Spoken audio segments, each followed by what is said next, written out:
We love you. Good morning, everybody. No, we're not going to start this. It needs to go on Sunday morning. Darling, I want to explain it to them, and you then guys I'm look going the other way to do it again on the tape. But what I'm going to explain to them is just going to take it very brief, and then I'm going to explain it again. That's what I told them. Yes, ma'am. I think it's a just great say idea. Yes. Yeah. Damn it. Stop it.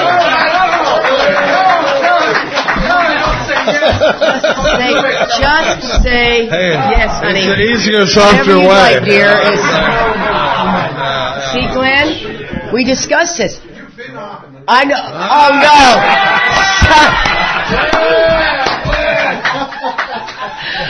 Okay. I think we're all in the room now. Okay.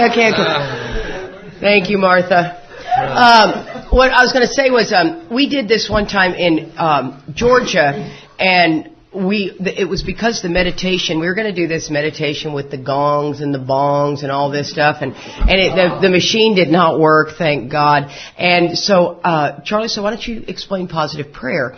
And so I said, okay, that'd be pretty cool, and I'm going to read something later when we get into the 11th step about this, but I have never, the word meditate in 1935 meant deep thought or contemplation. Well, we're going to do that again in the 11th step.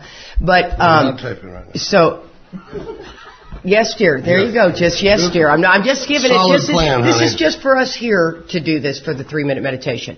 So what meditation meant was deep thought or contemplation, right? And so instead, in the 1960s, the whole clear the mind, sit in the lotus position, get the fingers going, all this stuff came about. So everybody thought that that's what meditation meant. So I could never achieve that. I cannot sit still and quiet my voice. I've tried for a long time. It just doesn't work for me. And so when I heard that definition, I went with it's an old idea, what meditation meant, till I got the definition. I got a different answer. So what I did was I learned this procedure, which we will explain in the 11th step on how I got there.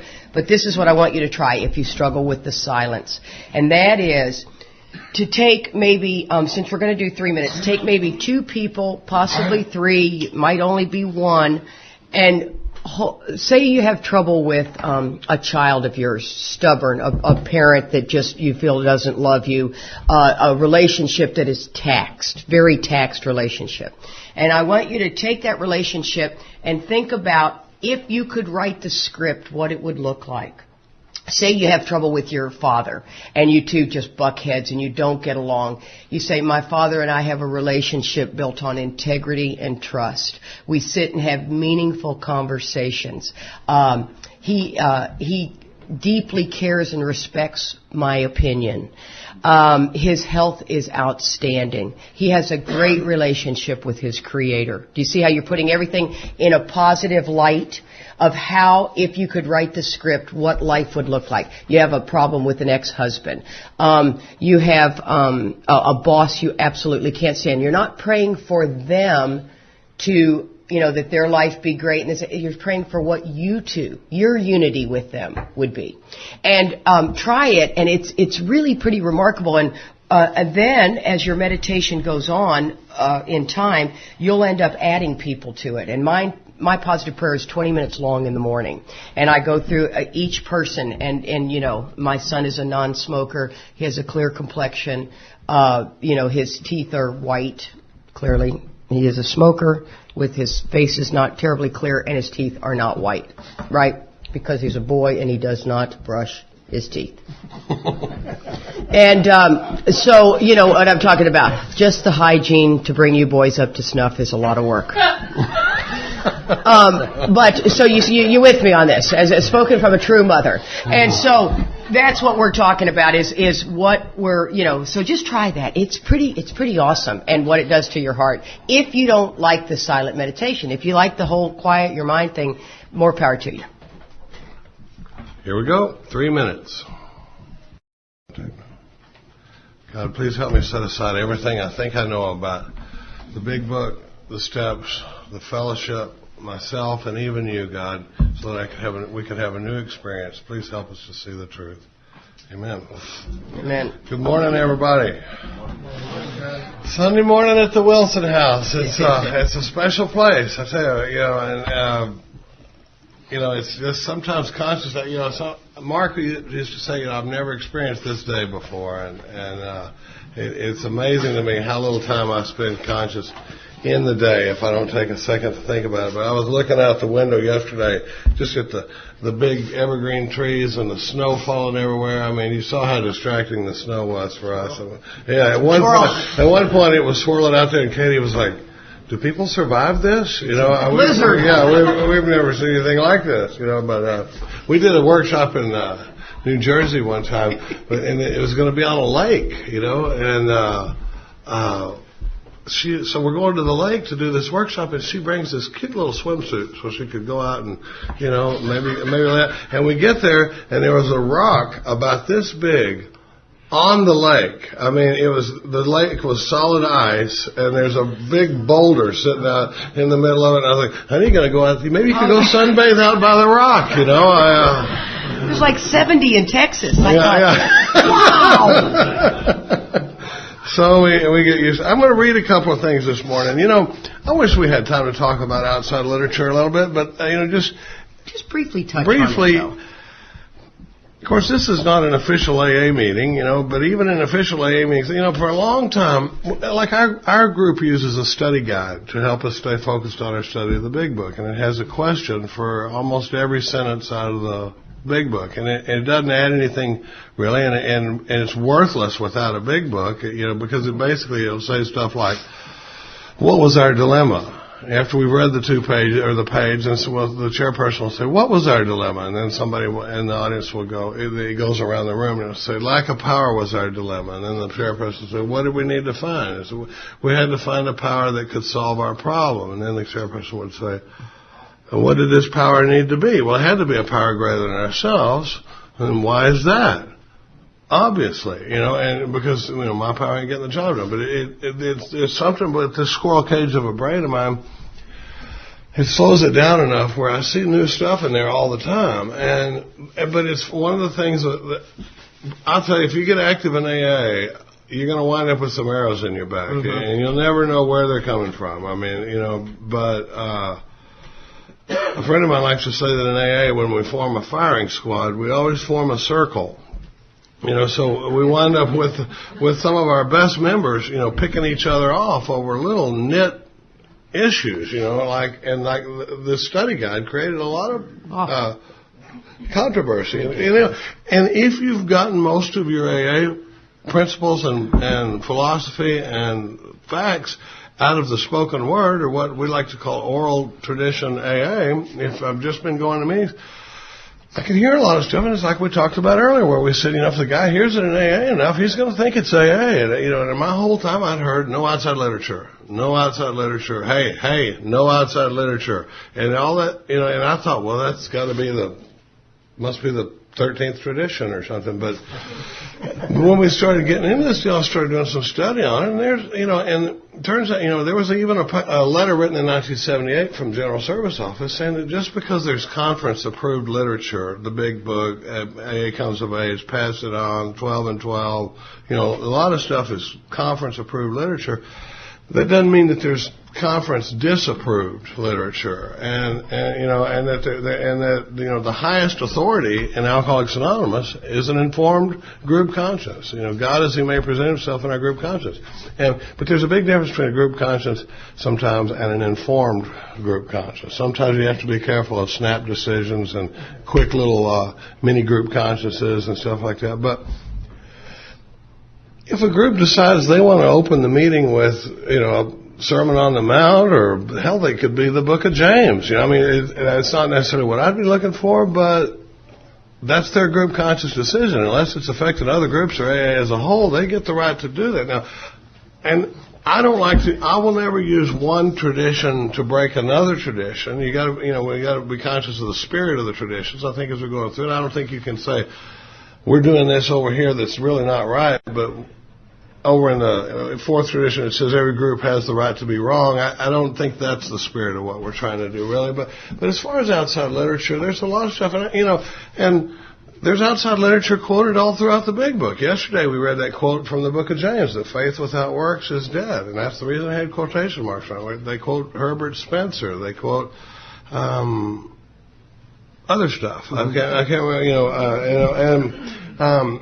and if you can't go to sleep, all you got to do is get a copy of that Varieties of a Religious Experience. Oh my God, you'll never need Ambien again. I mean, it's like about a page and a half of that, and you're like,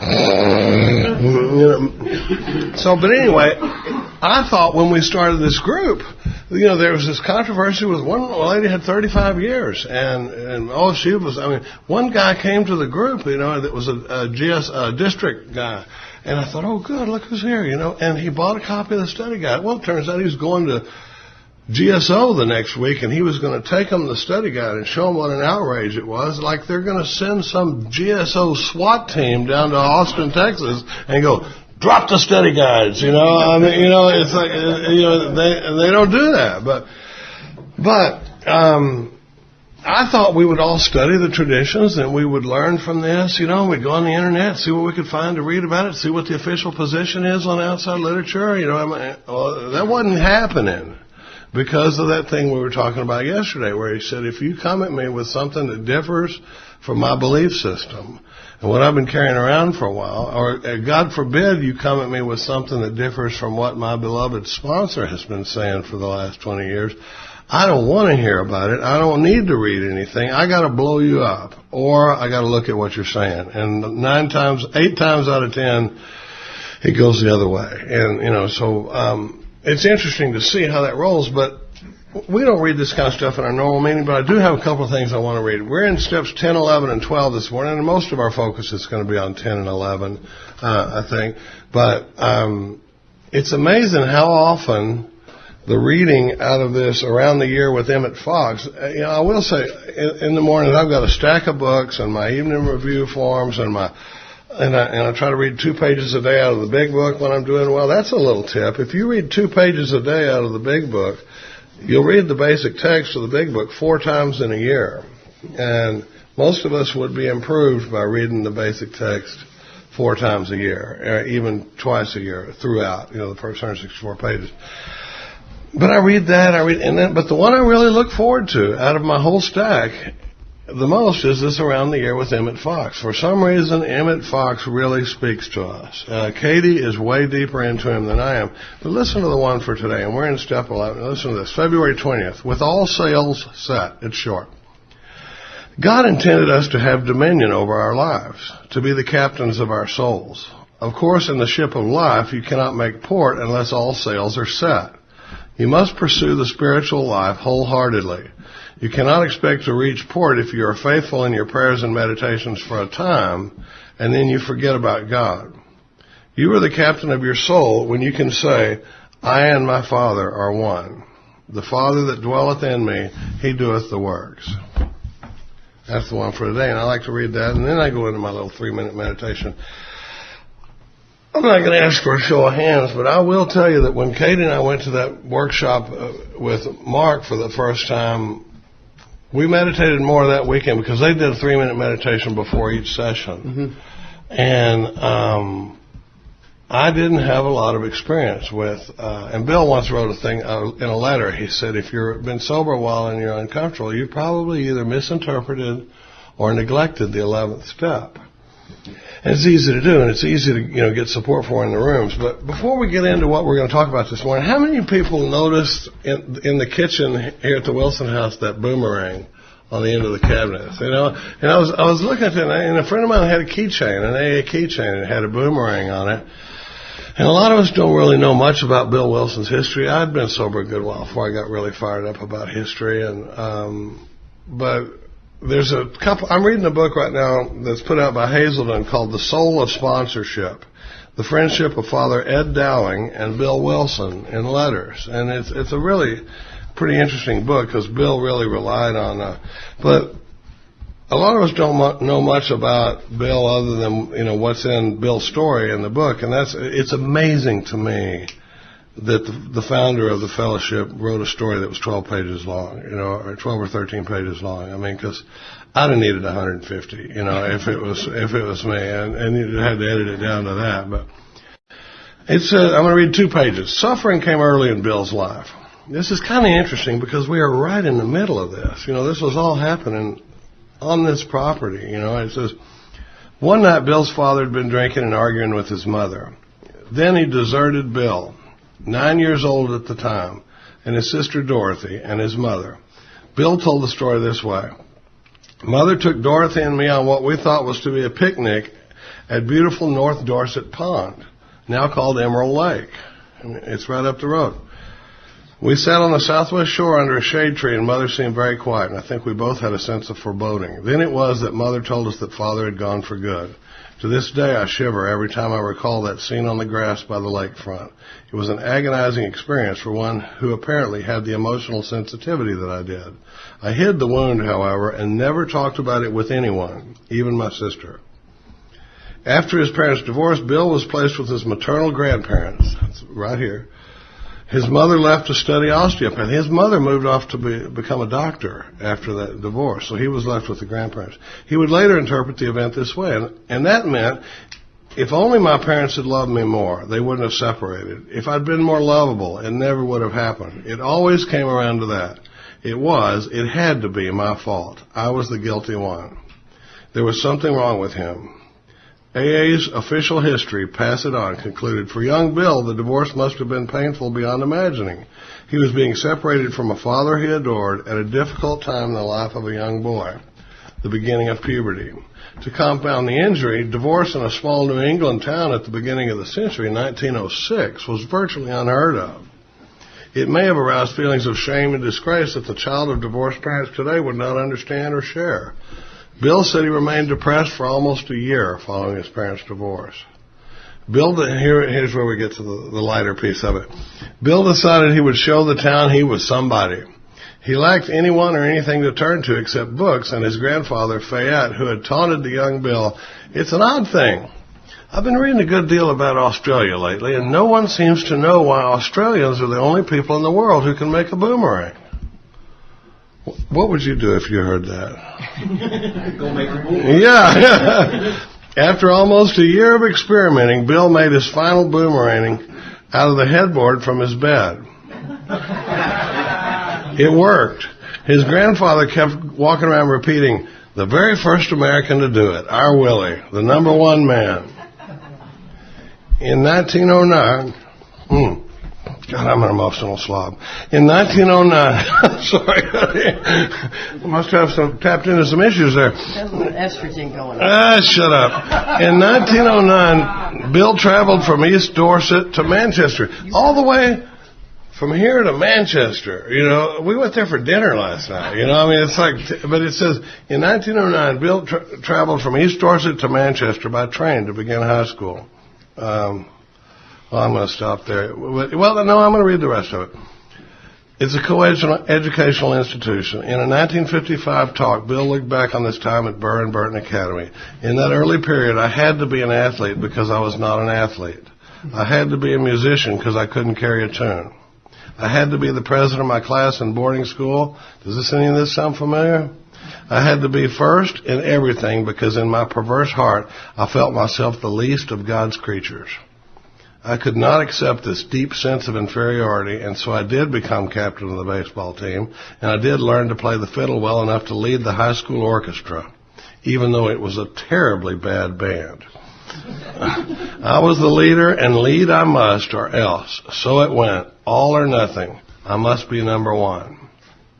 There's a lot of interesting stuff in that. But that's the story of the boomerang, is that, you know, when Bill heard that nobody can do it, he was like, well, we'll just see about that, you know. And I love the fact that he pulled the board out of his headboard. I don't know if that met with Fayette's approval or not, but it's good to be here, you know, because right up that hill is the marble mine that Fayette managed, and they said that he went up. Was it Fayette or is Bill's father who went up there and had the spiritual awakening? Glenn? And never drank again. I think it was Fayette. Had a spiritual awakening up at the top of that hill, and the grandfather, yeah, and never drank again. Well, good morning, everybody. We're 15 minutes into this session. And I'm going to do the 10th step. Good morning, everyone. I'm Katie, alcoholic. You know, we won't talk about male menopause. We'll just leave it at that. I wish it was new. The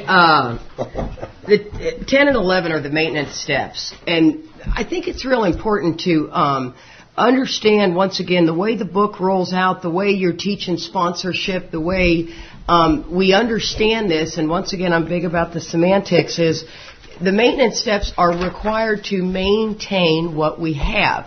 If we slack on the maintenance steps, you don't get to just pick up and start maintaining again. You really don't. Let's just assume it, since I'm in the fitness business, here's a perfect example. You work out, you faithfully lose your 30 pounds, you're showing up at the gym 4 times a week, man, you're doing incredible. You start to maintaining that weight loss and then you start slacking.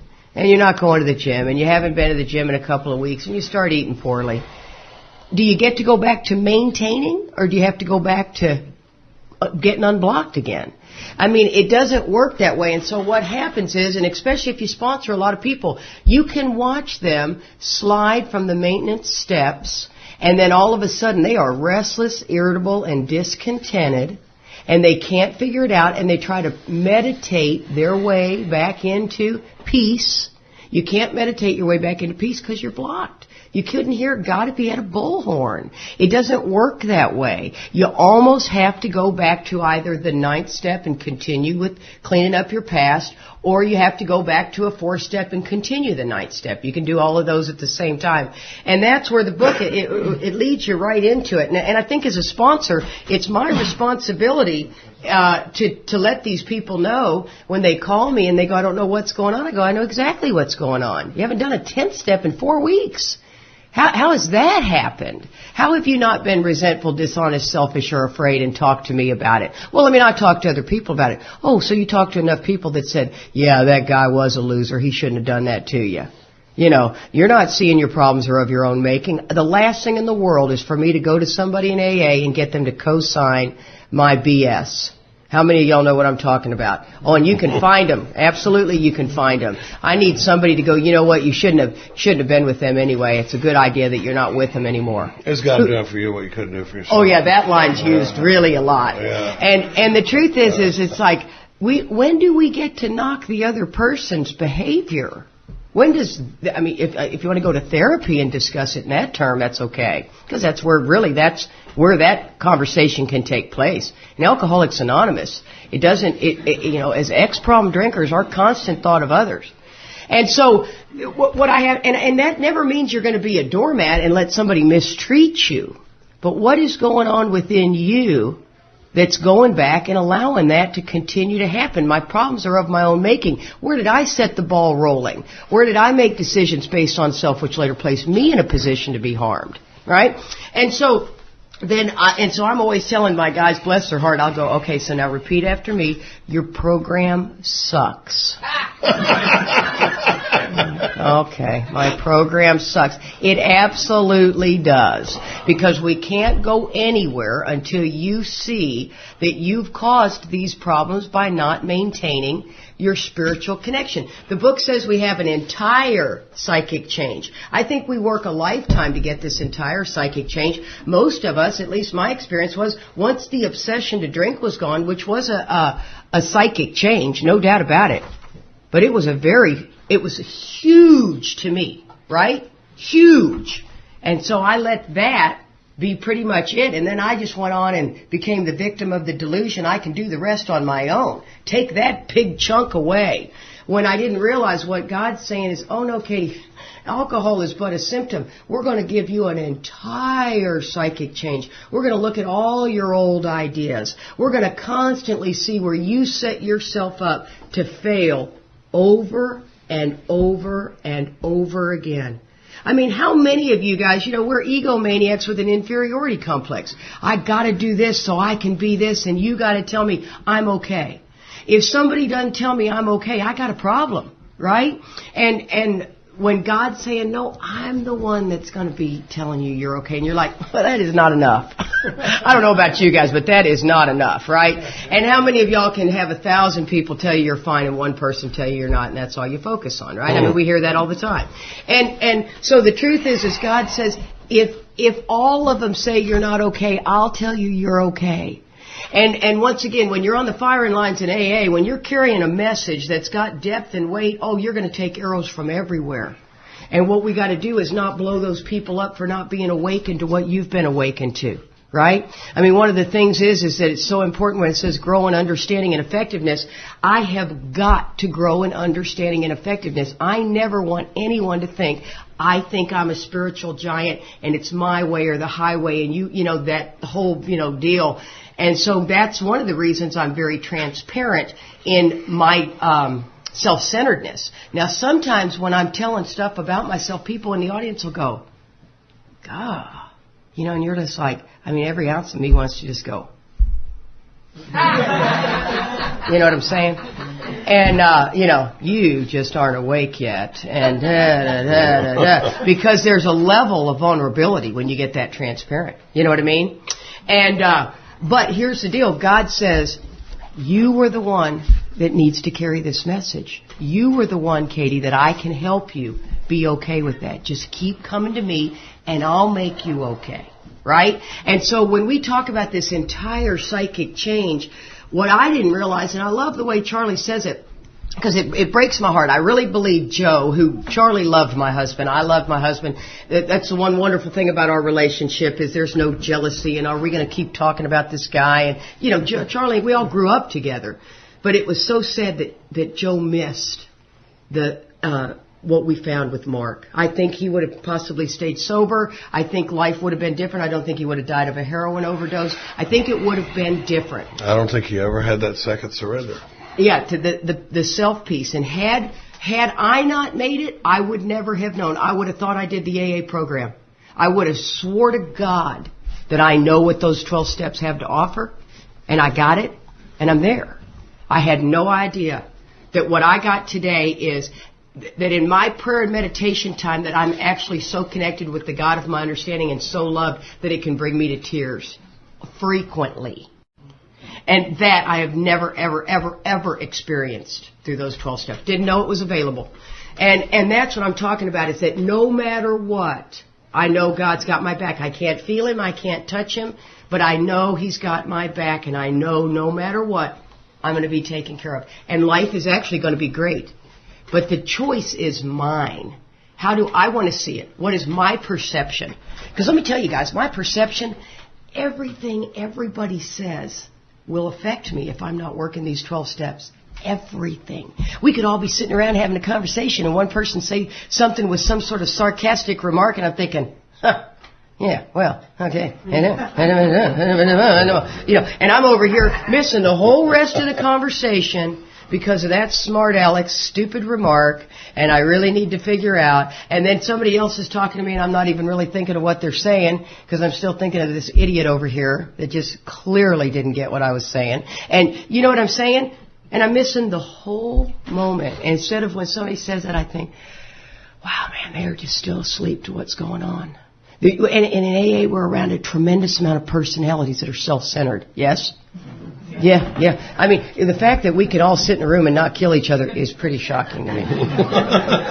Or at least a fight, a brawl, a barroom brawl type event, you know? So here's what the maintenance steps, and Mark was huge about the maintenance steps. Maintenance steps. And I loved he used to always say, fit spiritual condition. Fit spiritual condition. And Charlie and I, every time he'd say, he never heard himself say it, and Charlie look over at me and spiritual. But and he was big into, he says, Katie, you're in the fitness business. You understand this more than anyone. And he said, let's just look at how crucial maintenance is. Daily maintenance. So when you go 3 weeks without any morning time, that's not good. And here's the tough thing, too. He used to always say things like, I watch people pray and meditate right out of AA. I watch people go back to church right out of AA. And we're not saying knock in church. Don't ever hear that. Matter of fact, We Agnostics talks all about that. We're talking balance. But AA must remain number one. That church become number one, trust me, I already did it. was a Jesus freak, the whole 9 yards, and I damn near died behind it. And I always have believed that God has allowed me to use that for a lot of people that get confused behind church. You know, it can be Buddhism or going off to an ashram in India. It's all great stuff applied properly. If it's done for us, it's got to be done along with an AA program. And AA has got to remain. You know, if you become very active in your church and all of a sudden the next thing you know, you're about the food pantry and about the soup kitchen, and that's all good. But I hope you're over here sponsoring a lot and doing a ton of work in AA. See, we can't miss what our people, our job is to help our people. We are the only ones who can. That, you know, I tell a lot of women that breast cancer, they're very devoted to Susan G. Komen or something. It's like, that is wonderful. Do not put that in place of your service work for AA. Continue with that, but keep this very important. And so what it talks about is, we're talking about this entire psychic change, right? On page 84. It says, are these extravagant promises? We think not. You know, once again, it's the 100 people that wrote the book, or the 100 in AA, that say we think not. But the truth of the matter is, the majority of people, I believe, in AA are not doing the entire program of Alcoholics Anonymous is, 100%. And so these are extravagant promises, They darn sure are. If somebody says, are these extravagant promises, I go, hell yeah. Damn right they are. Yeah, they darn sure are. Now, that's why they're saying we think now, but the we is the people that wrote the book, because they've already had the spiritual experience, they've had the deal, and they're on the other side of it going, no, to us they're not extravagant promises, but to the hopeless, helpless alcoholic rolling in, if you read those, damn right those are extravagant. And to most of the people sitting in the rooms of AA, no fear of economic insecurity, really. Tell me about that, and that sort of, all that stuff. I'm sorry. Well, no worries. And one of the things too is, like a gal that stop it. I am so not like that.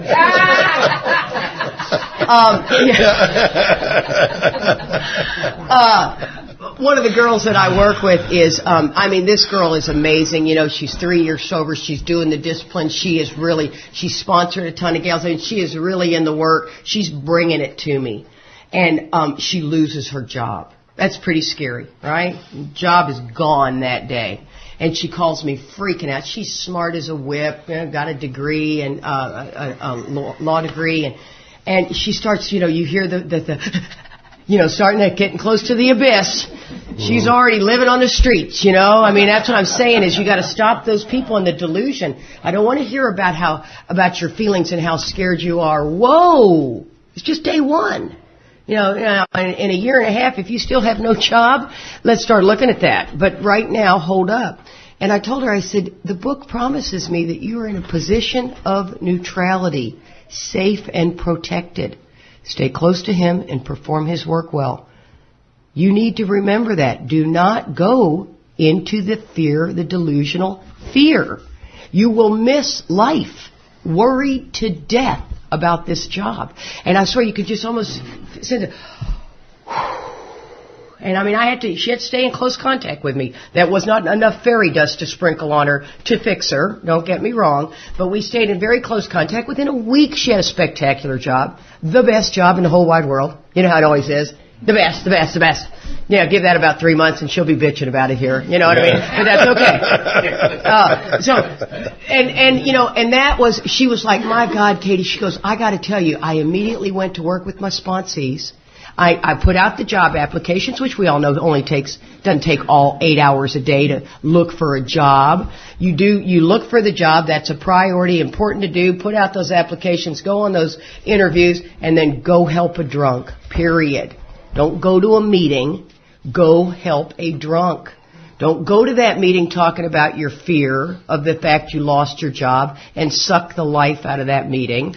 And you know what I mean? We're using meetings, unfortunately, for the wrong things. Go down to the 24-hour club and sit with somebody who's got 3 days sober, who's scared to death they're going to lose their children if they get drunk one more time. And let's see how big your problems are in your big old house, with your big old car and your big old bed.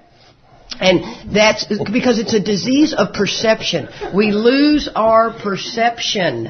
It's about me. You get me in that self-centered fear, right? So, and then it says they will always materialize. But it gives you, what do you got to do?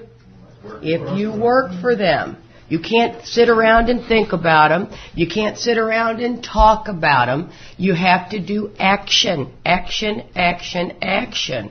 This is a program of action. Listen to what it says on page 13 in Bill's story. I just love this. Bill's story had, I don't know about you, but as a woman, it did nothing for me. It sounded like my grandfather telling me about World War I. I swear. You know how many of y'all have sat with your grandparents and they go back into what it was like and you're like, and he's on a Tuesday back in the horse and buggy, and I'm thinking, oh my gosh, well, when we studied Bill's story, it came alive to me. I mean, it came alive. Now, granted, I know I'm in the birthplace of Bill Wilson, but you get as far as Texas, and it's like we're talking about somebody in Germany as far as I was concerned. And, he stood in front, and he read the scripture on that stone. Here lies a New Hampshire grenadier. I'm like, what? Yeah. Ever? And, so at the bottom of page 13, it says, it has gone through all these steps, right? In the paragraphs, the 2 paragraphs before, it says, my friend promised when these things, all the steps were done, I would enter upon a new relationship with my Creator, that I would have the elements of a way of living which would answer all my problems. How many of them? There you go. So is losing a job one of those? Absolutely. Is a divorce one of those? Absolutely. Is bankruptcy one of those? You bet. How about cancer? Sure enough. How about a sick kid? Yep, there it is. Doesn't matter what it is. Car engine blew up in your car. Yep, that one, dead battery. What about gambling and porn? Oh yeah, all the things that overeating, all the things that come at us. Smoking, it's everything. Everything. Don't think that your God is too small. But what do you have to do? You got to do all the steps. Actually work all the steps all the time. And it's interesting to note that it doesn't say it's going to give me an experience that will handle all of my problems. It says it's going to give me the elements of a way of living which will solve all my problems. It doesn't act like we're going to do this thing and something's going to happen where I'm never going to have problems again. It's going to give me the elements of a way of living that will deal with this stuff as it comes along. That's what we're rolling into. And so, and then there's, I'll do that one when we get to the 12 steps. And so then it says, this thought, what thought?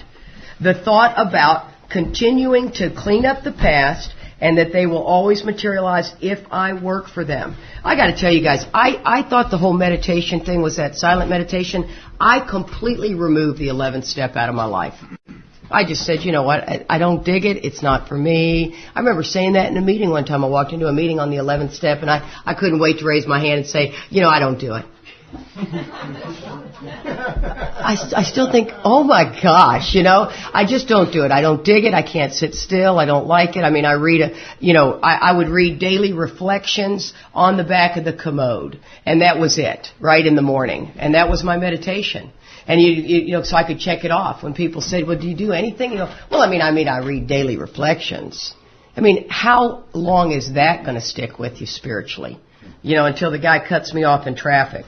And so it says, so that thought brings us to step 10. And that says, which suggests we continue. The word continue is used 4 times in the next several lines. We continue to take personal inventory and continue to set right any new mistakes as we go along.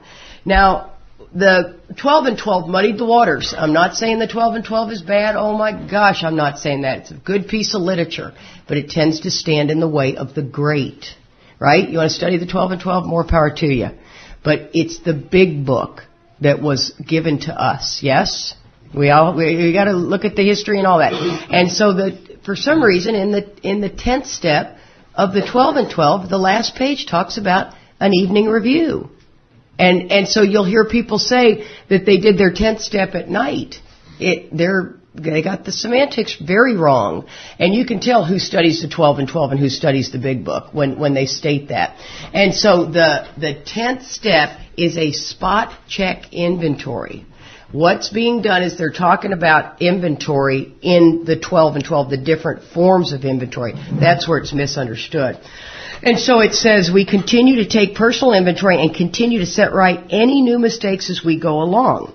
We vigorously commence this way of living as we clean up the past. So it's telling me right there, you're doing the 9th step. So I have my new guys. As a matter of fact, I'm already getting my new guys into 10 and 11 long before they've even read inventory. I get them into calling me, because they're calling you with their daily problems anyway. I'm explaining to them what that looks like in the 10th step. And then, I'm getting them into an evening review and prayer and meditation. You want to wake somebody up to self quickly in early sobriety. You get them into that level of 10 and 11 quickly while they're doing the inventory. And by 60 days, they've then done all 12 steps. And so I don't wait on teaching them 10 and 11. We're learning that as we go pretty quickly. It says, we've entered the world of the Spirit. How awesome is that? This is about our thought life will be placed on a higher plane. What that means, guys, I always thought that, that knee-jerk reaction, my first thought is always me, right? That really ugly thought. I mean, come on. I'm sitting in the right room. When somebody says something and you think, oh, shut up, right? I mean, or whatever. Dude. The voice. My first voice is judgment and is to knock you, period. Right? And so I thought that would go away. And that's not been my experience. My experience is that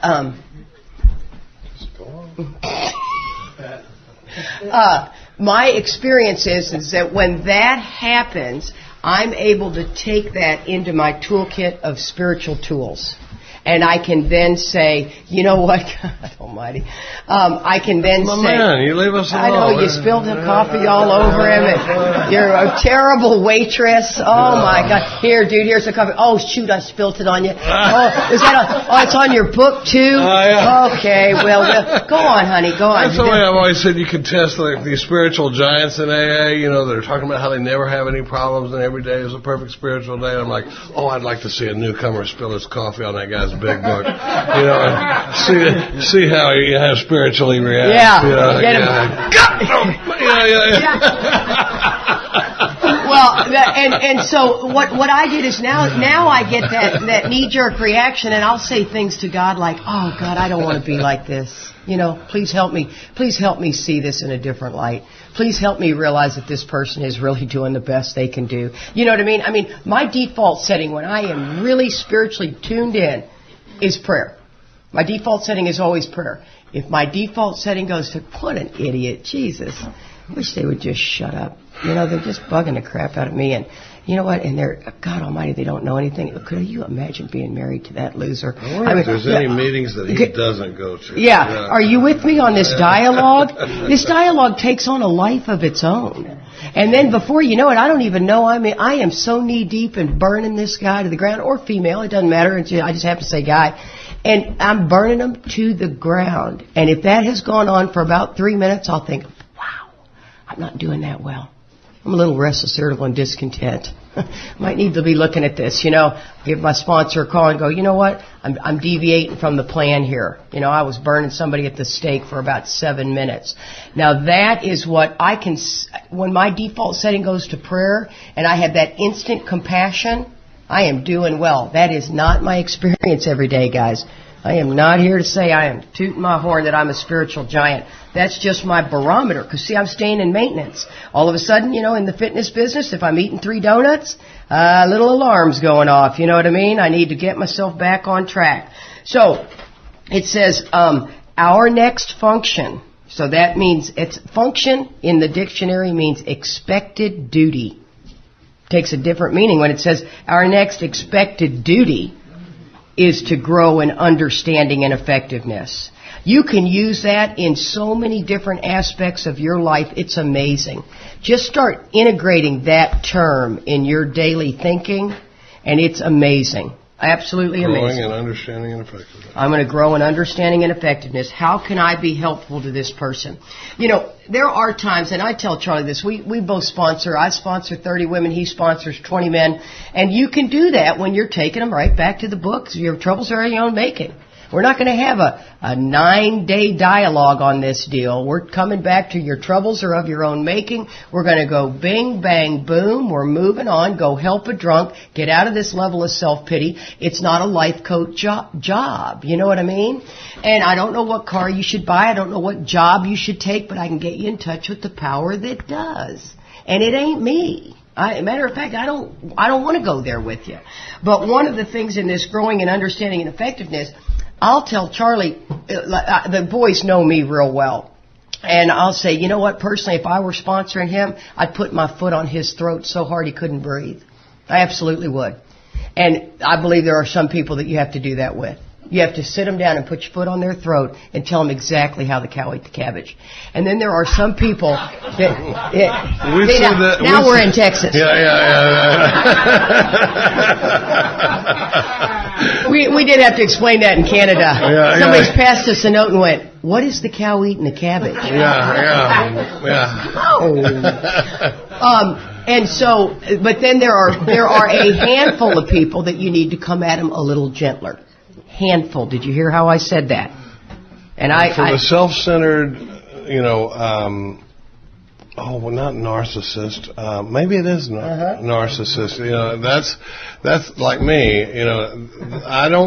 You can nurture a guy like me right into the graveyard. Absolutely. If you saw something, I'm all for the path of consideration and all that stuff, but I need pretty direct approach. I need somebody to, because I can package a story. God, I can spin a story. And like Katie had some medication that at the International I couldn't walk because my foot was acting up. And I go into the doctor and he's like, have you ever had diabetes? And I go, no. And he goes, have you ever had gout? And I'm like, my wife is right here. Are you going to run through the whole fat guy list, for God's sake? Like I don't get enough heat for overeating, with living with a fitness instructor. But it turned out to be gout. And he gave me these pills, and he goes, let's treat gout and see what happens. So he gives me that and they go away. Well, the pills are sitting there, and I swear to God, Little Miss Hypervigilance here. I could take that pill bottle and turn it a quarter of a turn, and that morning she'd go, have you been in those pills? And so one day I had moved them for something, and she goes, no, I had a little flare up. That's right. And I'd taken a couple of them, and I go in there, and she goes, have you been taking these pills? And I said, no. I took 2. And she goes, did you just lie to me? And I was like, no, not really, not an official lie. I didn't want to hurt your feelings. Now, we're getting back around to this thing about taking your foot off my throat because this was beautiful. Because I said I didn't want to scare you. That's what it was. I didn't want to scare you. I didn't want you to worry about it. She goes, that's on the list. It's about number 6 on the list, but yeah, it's on the list that you didn't want to worry. Number 1 was you didn't want to change the way you eat. Number 2 was you didn't want to admit that you'd been eating in a way that had caused the gout to flare back up again. I'm like, what do you think about the Cowboys this season? Yeah. But he spun the story that it was about me and that he didn't want to worry me. So we work a lot with that. I'll do that with my sponsees where I'll go, oh, that's very noble of you, and I believe that's on your list of motivations, but I don't think it's close to the top. I think there's a little something more self-centered that's driving that action, other than you just don't want to hurt her feelings. I was in a marriage for years that was just awful and phony and dishonest, and this was during my AA flat period, and I do an inventory with Mark one time, and I'd read my whole resentment list and all this stuff to him, and then when we're talking about the marriage, and I said, I didn't want to leave her because I didn't want to hurt her feelings, and he laughed. We told you about his belly laugh. He laughed out loud, and I was like Fred in there, where it's like I didn't think it was that funny, and I'm like, what? And he goes, after everything you've just read to me about the way you operate out in the world, do you really expect me to believe that you were afraid to hurt somebody's feelings? And I was like, oh, see, that's just ugly.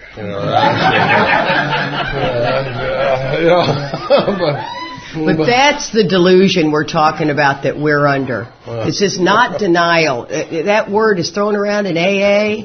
Denial is not what we have. We have delusion.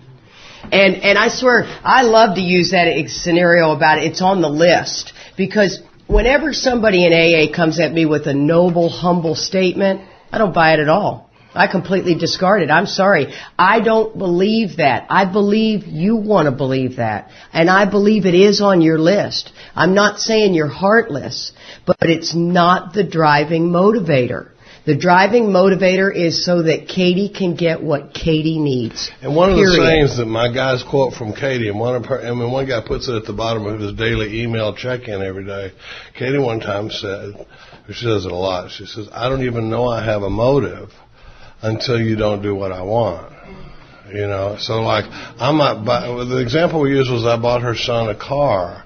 And this is a noble move, and I want to get Sam a car, and he needs a dependable car and all this stuff. But then when Sam doesn't start acting right, or if he's not calling me, or he's not showing me the love or the respect that I feel like he ought to be showing me, up comes the car. You see what I'm saying? For all I've done for you. Yeah, it comes that indignant piece that we talk about. Angry, indignant, self-pity, and that sort of thing. So I don't even know that I got a motive sometimes until they don't do what I want them to do. If only my arrangements would stay put, my motives wouldn't even come to the surface. And keep in mind, now we're not saying that you wake up in the morning and you go, how can I get over on them? Diabolical, sober alcoholic. We're not doing that. As a matter of fact, we really are showing up being the best we can be. But we are outright mental defect, full flight from reality, and cannot differentiate the truth from the false. You got to give us a little credit. I know, I love that. Personally, the first time I ever heard somebody say that, I went, oh my God, I'm home. I am with my people. Because I always thought there was something seriously wrong with me. I mean, I really did. I just knew that I had to be the best at everything. I had to be I had to get everybody to like me. And if everybody didn't like me, you know what I mean? I mean, wearing you out. And here's what I understand today is the truth of the matter is, and Mark just said this on the CD we were listening to it. Charlie and I know better than to listen to somebody else's weekend before we get ready to do our weekend, because all that's trying to channel through, and it's all. You'd think Bob Darrell was sitting up. Oh my gosh! And I'm telling somebody else's story that's not even mine, But Mark said, he goes, I really think God, and this is a bold statement. He goes, I really think God did screw up with us. He goes, I think that we slid through the filter by accident, and God went, holy smokes, man, I made a mess here with these guys. He goes, St. Peter goes, God, we let these guys out too soon. They don't have all the filters in, and God said, you know what, I'm busy. It's too late. It's going to be a little tough for them, but they'll be okay. And we went to dinner last night with Chris and this other guy that's 4 years sober. And at one point, we got a conversation going at our table that nobody needs to be hearing in this restaurant. Are you with me? And the one guy is talking way too loud, and there's people not fine. I'm thinking, dude, we don't fit in, even in a large restaurant. You know what I mean? It's like, man, do you remember when we used to shoot that? You're like, buddy. And then I was in this blackout, just that terminology. People are going, what are they talking about over there? I got arrested in Dorset once in a blackout, Oh, God, Dirt. So, but, it's funny because, once again, when we can't sit in front of an average group of people and tell our AA story. They're not laughing and cutting up and, you bring somebody into AA and they're just going, oh my God. They are mortified by what we're talking about. Okay. Can I have a piece of this? No, not yet, but you get in a second. It looks like this session is probably just going to be step 10. And so, but one of the things is, so remember, our next function is to grow in understanding and effectiveness, because I have got to learn how to be most effective to you. And I'm not kidding you. I will, when I sponsor people, I tell them, listen, are you sure you want a piece of me? Because I'm not gentle. I'm not anything like that. I will tell you how the cow ate the cabbage. I come at you hard, and I will not argue. I've shut my book twice in a fifth step with somebody, and I said, that's it. I'm done. I'm not arguing anymore. You said you were willing to look at it from an entirely different angle. You have fought me on the third one. I'm not going to sit here and fight. I'm a garden variety drunk just like you. I'm not a social worker. I'm not a therapist. As a matter of fact, you're pissing me off. I'm going to have to write inventory on on your ass, and I don't want to do this. Okay? So this is too much work for me. I got to take some time out of my day, go meet with my sponsor, all because of your sorry butt, and I'm not going to do it. And so, and that's the way. And so I make sure that before we enter this agreement, you know what you're in for, because I will re-bring it back up. And here's the deal. I'm also a mother. This is how I mother my children. I'm very much the disciplinary. I'm very much the hard ass. But my kids know the angrier I get, the more I love you. That's how I show it. I'm not the paste, glue, and glitter. We don't sit down and read a book together and I stroke your hair. I was never that mother. I was the mother that was going to teach you how to be something in life, how to, have integrity, how to have dignity, by pushing you that way. Not that the other mother's not teaching that, but you know what I'm getting at. And so that's just the type of person I am. So it says, this is not an overnight matter, right? It's telling me. And I love, JJ, you reminded me of that line that says, we will not be inspired at all times. Don't lose sight of those days that you have that you're just flat. You're just flat, man. We are addicted to excitement. And I hate when people say, oh, you're such a drama queen. It's not drama queen. Man, I'm absolutely asleep. I don't even know I'm causing this chaos out here. And then you act as if I have a choice in the matter. You act as if that I know better than to do that behavior. Show me. Show me where my troubles are of my own making. Help me see this. Don't call me a drama queen. I hate that statement in AA. And I really do. Like I've had sponsees call me and go, well, this chick's such a drama queen. Oh, yeah, and you are a cakewalk. And it says this is not an overnight matter. It should continue. Third time it's mentioned it. Continue for our lifetime. Now, this is where I'm going to turn it over to you, honey. It says, continue, again, to watch, not wait. The difference between waiting for war and watching for war. Imagine that. You're waiting for the enemy to come into the room, or you're watching for the enemy to come in the room. It's much better to be watching for it, right? So you're not a surprise attack. Don't wait. Watch. And that means to closely observe you. Yes, we do. We need to put ourselves under a microscope. Some people say, oh, we AAs, we constantly are looking at ourselves. I hope you are, because you are a menace to the world out there, right? You are an extreme example of self-will run riot and an embarrassment to yourself if you could see how you're behaving, yeah? Until you get to that place where you go, you know what? That is me. If you're the one sitting there thinking you're not it, please let me be with you for about 48 hours, and I can point it out to you to where your head will be hanging, and you'll go, my God, I never saw any of that. It's amazing. Get somebody close enough to you that'll tell you. Katie does an exercise, and we didn't do it in the third step yesterday, but, it's funny because when we talk about an extreme... Mark used to talk about that we're asleep, dreaming we're awake, and I don't know I'm asleep, and I'm operating on the way, and I don't have this awareness of self-centeredness. And awareness of self-centeredness can be like, we call it the white Volvo. If you buy a white Volvo, when was the last time you saw a white Volvo on the street? I haven't seen, but if you buy a white Volvo, you have heightened awareness of white. You see them everywhere. It's like, oh, there's one looks just like mine. See what I'm saying? Whatever it is, red Chevy, whatever it is. It's that way with self-centeredness, but trying to keep a guy. You remember the focus of this weekend has been the root of our problem. Right? The root of our problem, because I missed the self piece in the third step for so long. And all of this work has been looking at either exposing self, what are manifestations of self, or in the later steps, watching for the reemergence of self, watching for the way self pops back to the surface when I'm asleep. But the hardest thing is to convince the guy, first of all, just how self-centered we are. Because I love the way Katie came up with this deal where she said, if this table right here was the entire population of the country, okay, and I draw this out for guys when I'm doing a third step with them. All right, this is everybody in the country, okay? And then right over here, we build a chain link fence. Over in this corner, we build a chain link fence. And what we're going to do is we're going to take all the people from society that are self-will run riot, and we're going to move them over into this fenced-in area. right? And you think about self-will run riot. Like she said, a fight is fun to watch. You know, two guys get in a fight, I'll stand right there.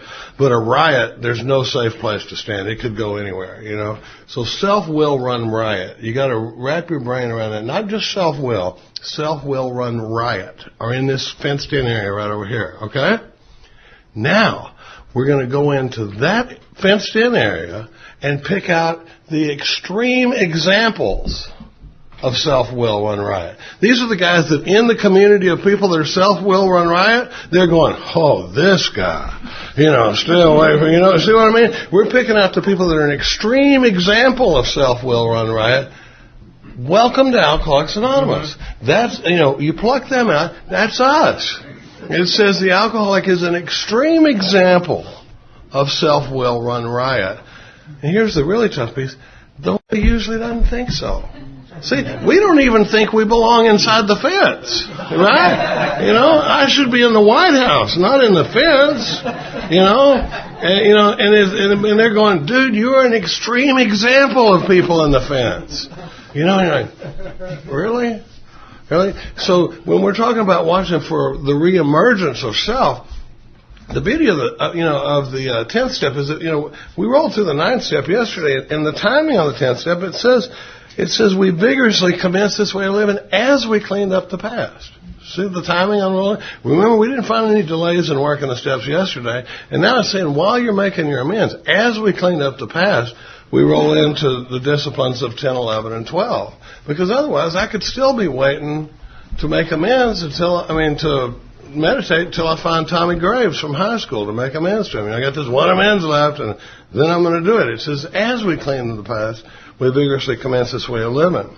Well, now, let me get to this. We got 7 minutes, honey. Yeah, we got 15. Look at this, darling. We meditated off CD, so you got 15. Yeah. Sweet.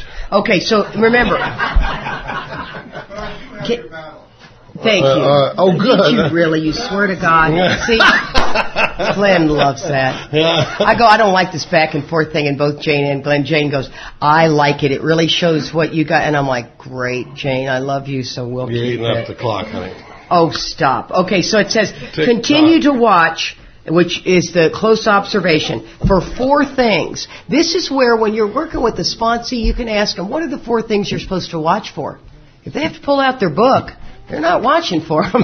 You know what I mean? I mean, you know, and it's like, it's selfishness, dishonesty, resentment, and fear. Who goes through a day without those? And what 4 are things? those 4 things? Let's just take a second to stop and think. What are those 4 things they're telling me to watch out for? They're symptoms of the reemergence of self. Mm-hmm. And how does self pop back up in my life? Selfishness, resentment, dishonesty, and fear. These are daily things to keep an eye out for as I'm out there in the world rolling through the day. And once again, you know, most of the time we can always identify resentment, right? We can always identify resentment and dishonesty. But let me tell you how, resentment and fear. But let me tell you how dishonesty comes up. The delusion that's in our mind, that the show that's running up there, I don't even know if it's a fact. And I'm living out what's happening right here in my heart. Do you know what I'm saying? Like, say all of a sudden you're sitting at your desk and you got a problem with Mary at the office. And she walks by you and she kind of does this number. Right? And then she walks into the boss's office. And you're like going, oh yeah. Oh, Mary's in there talking about me. Yeah. Yeah, somebody told her that I really wasn't sick 3 days ago. She's threatening my job. And now, do you guys know what I'm saying? I mean, all based on her walking by and just going, I'm going into a complete delusion. I am believing a delusional lie, which is the 3rd part of dishonesty. At that given moment, I need to go, whoa, God. And then it's going to tell me exactly what to do with it. And I must do it at that point, because if I don't, I'm going to go into the self-seeking, self-pity, all the other things that it talks about in that 3rd step, right? That reemergence of self. And if you let that dig in, Oh, it is way harder to get rid of it once you've let it dig in. You take care of it immediately right on the spot, and it just goes away. It's as if you did what God said to do, and He takes it. So, come again? No, I'm going to tell them this one, and then you can go after this one. Okay, so it says, so let's just use that example, right? And it says, when these crop up, right, not at the end of the night. God almighty, I'm going to draw blood here in a minute. Not at the end of a night, but this is what we do. Remember what we talked about this morning? It's the whole train of thought just gets stuck behind trying to break his finger here in a minute. Okay, so it says, when these crop up, we do 4 things. We ask God at once to remove it. Now let me give you a tip here. When we ask God to remove it, you have to believe in the law of substitution. What is the book constantly telling us to pray for? Inspiration, intuitive thought, knowledge, understanding and effectiveness. Yes, right? Mm-hmm. So we already understand that these are things to pray for. So when we ask God to remove it, we must substitute that for something. God, please help me not believe this delusional lie that Mary's in there talking about me. Help me believe that today is a wonderful day. I'm a good employee. I bring a lot to my job. That Mary's in there dealing with other issues that she's got on the job. Whatever. Are you with me on that? So you've asked God to remove it and you've substituted it with something else. It says we talk to somebody immediately. Now I tell you, if you can, Marty and I, my sponsor and I call it walking you off the ledge. We need to walk you off the ledge just far enough away from that delusion to get you taking a couple of deep breaths. How many of y'all know that feeling where you're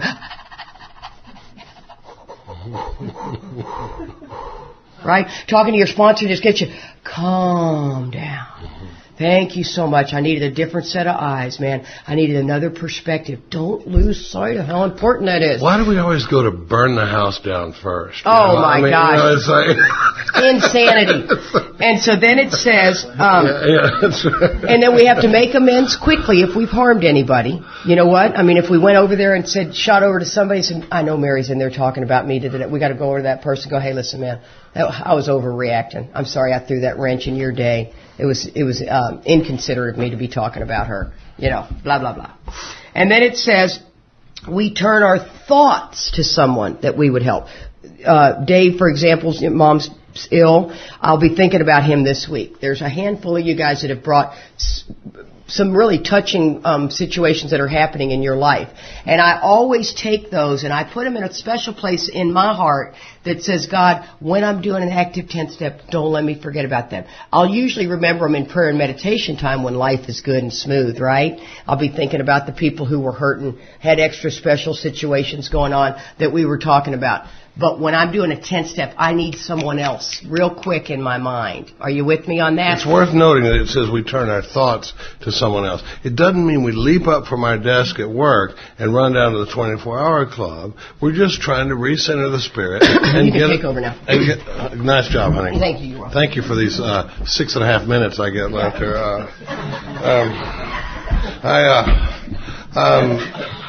Oh, 8, thanks. All right, Glenn, my man. Nice job, though, really. But I tell you, the 10th step is so neglected in our fellowship, because what a lot of us do when we get wrapped around the axle is we think, I got to get to a meeting, I got to get to a meeting. When working an AA program, this is going through the day. Mark used to say, I get up in the morning and I pray and I do my meditation and I read all my little books and everything's good. He goes, but then I stand up and when I put my hand on the doorknob, it's game on. And this is for when I am out there in the world and I run. This is not, the 10th step is not the evening review. And I heard that crap so many times in meetings. You've heard me say it twice this weekend where I go, I'll be sure and get those 10th step. I mean 11th step, evening review. If we don't get these semantics right, if you bring up evening review in most meetings, they're going to say, oh, I'm glad we're talking about the 10th step. 100 years from now, we won't remember what this program looks like, and there won't be anybody around that can say, you guys are looking at that wrong, So I'm a big believer in all that stuff. But the 10th step is about watching for reemergences of self as I go through the day, and I need a new perspective on it. Because when I talk about burning down the house, my neighbor, we got a beautiful view out the back of our house and the front of our house. And there's this long canyon view in front of us, and this Nimrod across the street. Of course, I judge no man, but is this guy is letting these chinaberry trees grow up, blocking the view across the canyon. He can't see them from his house, but when we look out the front of our house, now we're looking at these trees, and flicker. What? Yeah. That's the kind of thing that gets me working, and I can't even remember why I brought that up. Oh, boy. I get so wrapped around the axle with that one. But I was talking about when we get wrapped around the axle, this is not for waiting till the end of the day. This is as I go through the day. And it gives me, when I get torqued up, I don't need a long, complicated process. This is very simple. It gives me 4 things to watch for and 4 things to do about it when it happens. Watch for selfishness, resentment, dishonesty, and fear. And when these crop up, we ask God to remove it. Talk to somebody else about it. I can talk to my sponsor. I talk to Katie. I don't talk to Katie when it's Katie, but I can talk to but talk to somebody else about it. Make amends quickly if we've harmed anybody, and then turn our thoughts to somebody we can help. But in this time that we've got left, I want to talk about the 10th step promises, because down here at the bottom it says love and tolerance of others is our code, and these 10th step promises are amazing. And I like to take somebody, when I do a talk at a detox center or a treatment center, I focus on the problem and all that stuff, and then I talk about it on page 24 where it says, I won't be able to recall the suffering and humiliation of a week or a month ago. I'm without defense. Okay, and then we lay out the 3rd step deal. We do the 3rd step prayer on page 63. Then I like to go to the 10th step promises a little later in the talk, and I go, listen to this guy here on page 84. We have ceased fighting anything or anyone, for by this time, sanity, even alcohol, for by this time, sanity will have returned. We'll seldom be interested in liquor. If tempted, I recoil from it as from a hot flame. That is an entire psychic change for a guy like me. I react sanely and normally. I will find that this has happened automatically. I'll see that my new attitude toward liquor has been given without any thought or effort on my part. I got to touch on this, because did any of y'all ever read that sentence and go, what do they mean without any thought or effort on my part? I worked my butt off. But I've been doing all this stuff, amends and everything, but none of it has been about alcohol. Ever since the 3rd step, it's all been about reduction of self and increasing God consciousness. And I pop up over here on page 84 and I go, I'll be damned.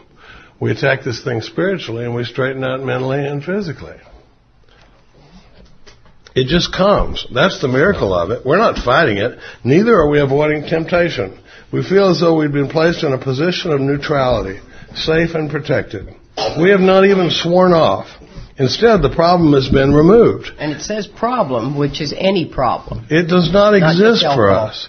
You've had your time, darling. We are neither cocky nor are we afraid. We are neither, and it says that is our experience. And I've written in my book right here, is it yours? Is that your experience? That's how I react, so as long as I keep in fit spiritual condition. The thing I like to point out is from the 3rd step prayer, being that guy that's without defense against the first drink, to being this person in a position of neutrality, safe and protected, we're talking about this much work.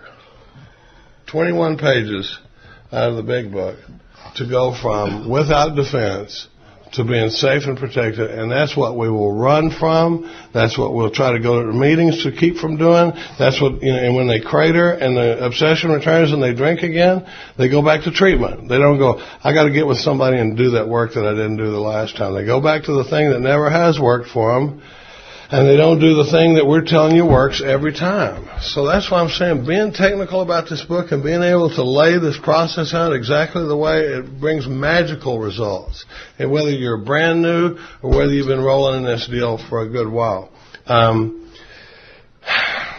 It says here, it's easy to let up on the spiritual program of action. what we talk about it as being seduced by the fruits of my own recovery. You know, I get sober and we call it back problems sometimes. You know, a lot of us develop back problems.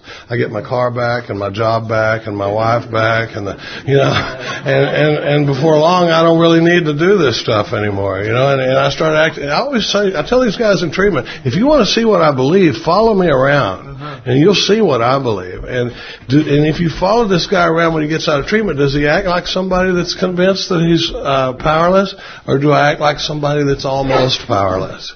And if I'm almost powerless, I don't really quite have to do all this stuff. But if I got into that step one experience in here, I'm going to act like a guy that believes his life is on the line. I'm going to act like somebody that believes that meditation has something to do with whether I drink again or not, if my spiritual condition gets too far off the deal.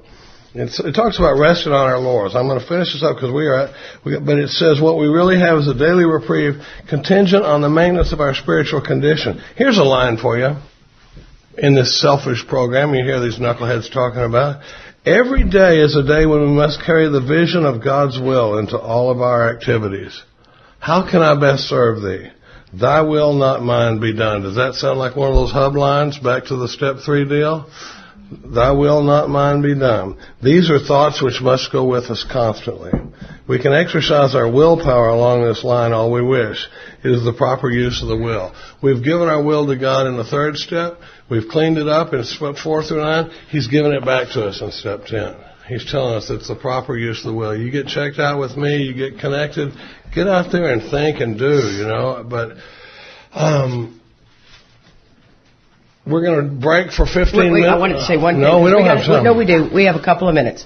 Thank you. You don't have a couple of minutes. It says what we really have is a daily reprieve. I think a lot of times, have you ever heard somebody say, I don't drink today. I got 24 hours without a drink. You got as much time as that. You know how we're always talking about that this is one day at a time, I don't drink. You know, that's not at all what the book says. As a matter of fact, that is not at all how I live my life. The drink is but a symptom, and it says what we have is a daily reprieve, and that's talking about my spiritual fitness. Now, I let up on all that, and the vodka's there, no doubt about it, but it's not about I'm 24 hours without a drink, and I hadn't had a drink in the last 24 hours, and it's about 24 hours. That whole thing got made up somewhere in AA, and it's not at all represented in our book that way. And so I'm always real big about when people go, use that 24-hour thing. I know, he's all puffed up like a toad. And but that's one of those lines that says, thank you. That's one of those lines that says, that negates that statement. Because today... we live our lives one day at a time. Yeah, we don't stay sober one day at a time, because that is, it's just a misunderstanding of the self-peace. I'm not spending my life every day worrying that a pint of vodka is going to jump down my throat. Now it's coming if I get too far away from we're the not beam. negating that. Yeah. All right, we're going to take a 15-minute break. Nice job, darling. Thank you. And,